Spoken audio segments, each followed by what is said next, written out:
All right. In art, there are tools and tricks and things that artists use to make their artwork more successful. Those things are often called or kind of like the artist's toolbox, if you will, of things to use to make their art, are called the elements of art. And the elements of art are things like line, shape, color, value, which is like how light or dark something is, form, which form is a three-dimensional shape. A shape is two-dimensional, like a square, whereas a form is three-dimensional, like a cube. It's got that third dimension. Texture and space, all of those things are elements of art. We're going to use some elements of art to help us finish this piece off. The ones we're going to focus on are space, because we're going to be using the positive space and the negative space. We're going to use line, and we're going to use color. Now, all of your negative space, not down here, all of your negative space, the things, the space, the air around your objects, we're going to use just black with those spaces. So if you have a black pen or a black marker or a black color pencil or a black crayon, you're going to use only black in those spaces.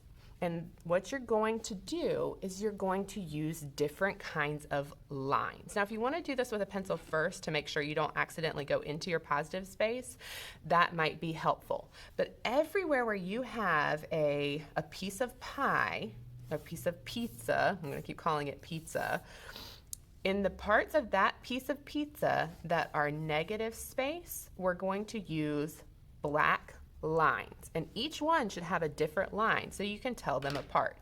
I'm going to go ahead and just go right to using my Sharpie because I have a pretty good handle on what's my positive space and what's my negative space, but that would be really important for you to know before doing this with Sharpie.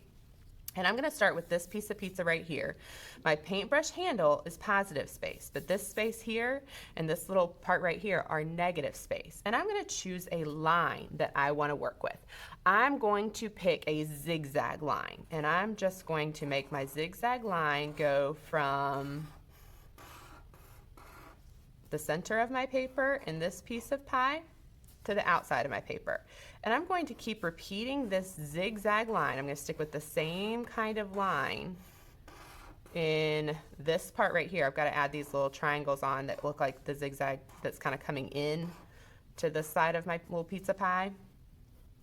And I'm going to keep adding my zigzaggy line all along this piece of my pizza.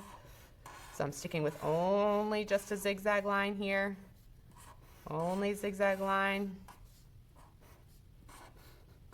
until I fill it all the way up with this black and white zigzag line.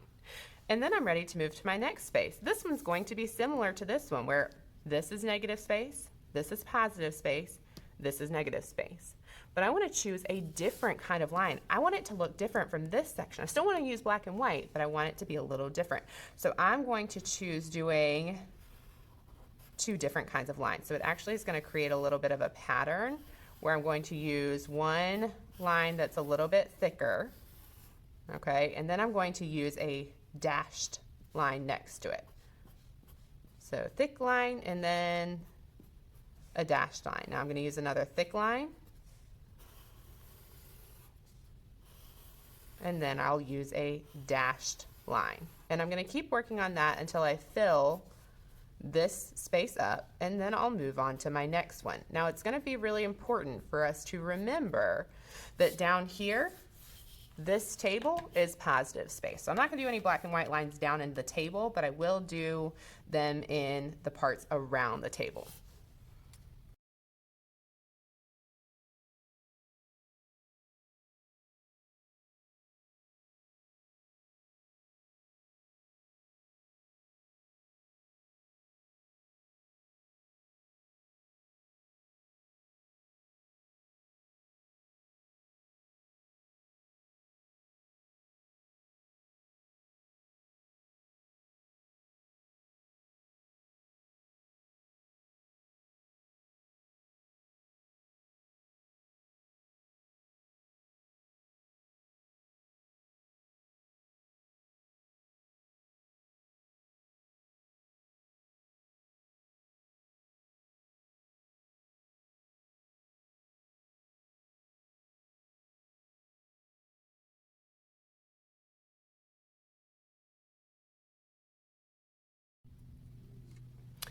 Okay, I have finished filling all of my negative space all around with my black lines.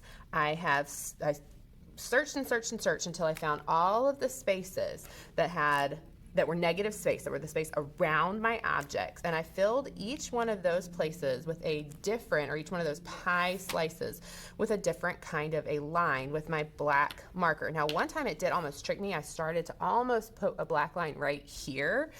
And then I realized, oh, I better stop because this is positive space. This is not negative space. And I didn't want a black line there. But that might be a really good reason to use your pencil first, just to make sure you know what you're doing, you know where you're putting things so you don't get something mixed up by accident.